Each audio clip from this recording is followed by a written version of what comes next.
Assalamu alaikum warahmatullahi taala wabarakatuh.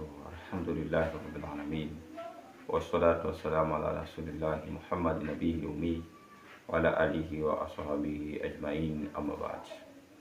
Amma baada, ndugu zangu katika Nurdin Online TV, leo kwa mapenzi yake Allah tabaraka wa taala tutakwenda kufundishana fawaida na siri zinazopatikana katika surati Al-Kauthar. Surati Al-Kauthar nimezungumza katika maeneo mengi, tumezungumza katika darasa nyingi, lakini kwa wingi wa faida zake nikasema na leo nije niwagusieni na niwapeni baadhi ya hizi fawaida zake. Inshallah tuzipokee, tuendelee na majambo yake. Moja ya fawaida adhimu sana inapatikana katika surati Al-Kauthar. Surati Al-Kauthar, sura hii huwa mashehe wa kitarika wamekokoteza isomwe kila unapomaliza kuswali swala yoyote, uisome mara 8. Unapomaliza dhuhuri usome mara 8, unapomaliza isha, unapomaliza subuhi, ama ni sunna au namna nyingine kwa uwezo wa Allah tabaraka wa taala, basi soma hii sura mara 8. Unasoma, faida yake ni nini? Kwanza, tuftihu abwaba arzaq, moja ifungua au ni Allah kwa mapenzi yake atajalia kuwa ni funguzi wa milango ya riziki. Lakini waja'alna muqari'ul mahbuba ala kulli ala baina nas, huyu mtu aliyesoma atakuwa ni mwenye kukubalika, mwenye kupenda, mwenye kufurahikiwa na watu kila anaona naye biidhnillah tabaraka wa taala. Lakini watakuna duahi mustajab, na dua zake atazokuwa naomba biidhnillah tabaraka wa taala zitakuwa ni zenye kukubalika mbele ya Allah tabaraka wa taala. Sawa.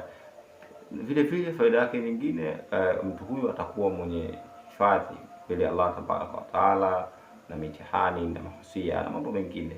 Lakini atapata mtu huyo wayasa Allahu rizqa, na atafanywa wepesi katika milango ya riziki, atapata riziki katika njia ambazo yeye mwenyewe hakutegemea. Kwa hiyo mtu mwenye kuwa na tabia ya kusoma sana surati Al-Qadir, Allah tabaraka wa taala atakufungulia. Ni kusoma tu mara 8. Kila unapomaliza kuswali jitahidi usome surati Al-Qadir mara 8. Lakini tusisahau kusoma na surati na ayatul kursi, kama Bwana Mtume Muhammad sallallahu alaihi wasallam alisema, mwenye kuwa na tabia ya kusoma kila anapomaliza swala yake ni ayatul kursi, yeye na pepo ni kati ya umauti tu na yeye, basi utapotokea mauti inshallah Allah atakujalia kuingia katika pepo. Surati Kauthar ni mashuhuri sana katika kutibu kundusha sihiri, vifungo na masuala mengine.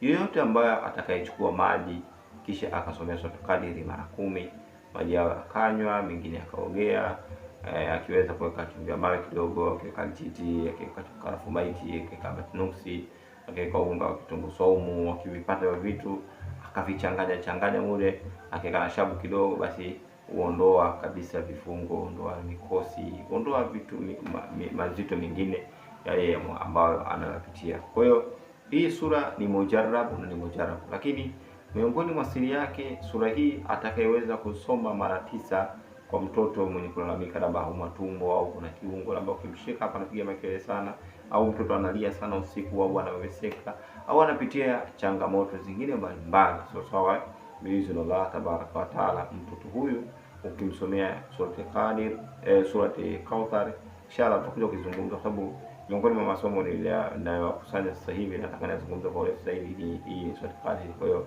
ndio maana huwa nasema kwa sababu mimi masomo huwa napenda kwanza niyapitie kisha nianze kusomesha. Sipendi nianze kwa nasoma huku nasoma kule, naona kama nitakuwa natumia dakika nyingi sana. Kwa hiyo tuwe radhi kwa banda kusema surati Qadir, lakini tunaizungumzia hapa ni surati Al-Kauthar. Inna a'tainaka al-Kauthar fasalli liwanhar inna shani'aka huwa al-abtar. Kwa hiyo mtu akisoma hii mara 9 kwa mtoto, basi mara yoyote mtoto anapiga makelele, anaota vibaya, anaweseka, anapiga kelele usiku, basi inshallah Mwenyezi Mungu atamjalia usingizi uliokuwa mzuri usiokuwa na shaka. Lakini surati Kauthar, kama mtu atakayesoma hii mara 1 au mara 3 au mara 7 kabla hajalala, amana Allah ala makuruhu hadil tilka layl, ya kila atakayesoma mara 1 au 3 au 7, basi Allah atamlinda na makero yote ya usiku, kama ni uchawi, wezi na mabara mengine yanayofanana na hayo. Inshallah, haya ni machache miongoni mwa yale ambayo tuliojaliwa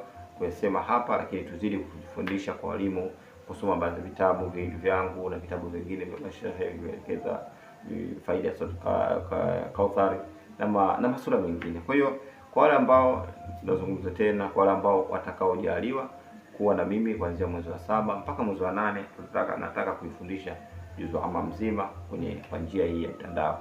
Kwa hiyo unaweza ukajiunga WhatsApp na mimi inshallah. Kuna maelekezo kidogo na sadaka yake ambao utapewa utaratibu kwamba kuna hili tukiweza basi tutajiunga inshallah. Itakuwa faida kubwa sana tukazijua baadhi ya sura zote zinazopatikana katika juzu amma, faida zake. Ingawa faida haziishi, lakini na imani tutasoma kwa ukubwa, kwa sababu kupitia maombi mbalimbali walizokuwa wanatufundisha Bwana Mtume alivyokuwa anafundisha, kupitia mashehe tuliokaa nao na sehemu mbalimbali tulizosoma katika vitabu vya zamani. Kwa hiyo utakuja kujua, kwa mfano hiyo sura Al-Qadr unaweza kusoma faida yake labda hata 50 au hata 40. Unaweza kusoma kwa Kauthar faida zake hata 50 hata 40, ni nyingi. Kwa hiyo kwa kwamba unaweza ukawa ni mwenye elimu. Na wenzetu watu walitangulia hasa katika hii fani ya mjarabati au mafani ya fania hizi au fani hizi tatibi kwa njia khawasi za Qur'an, hawakuwa wanapambana sana kama tunavyopambana sisi. Kwa nini? Walijifunza hizi sura mbalimbali tunazozoea sisi, ndogo kwenye matamshi au ndogo kwenye usomaji, lakini Allah tabaraka wa taala amezibariki. Kwa mfano, ziko njia hii sura Al-Qadr mwenye kusoma baadhi ya idadi ufunguzi, baadhi ya idadi huvuta wateja, baadhi ya idadi huvuta mtu, baadhi ya idadi huonesha wachawi, baadhi ya idadi hutibu maradhi mazito, baadhi ya idadi hukidhi haja yoyote, baadhi ya idadi ukizisoma unafanya mambo mengine mbalimbali bizi Allah tabaraka wa taala. Hivyo inshallah, na usikose na vitabu vyetu, unaweza kupata kwa ofa 10,000 na baadhi ya vingine 15,000, au ukichukua vitabu 10 ukalipa 1,000 au vitabu 20 na hata kwa shilingi 200 ya Tanzania.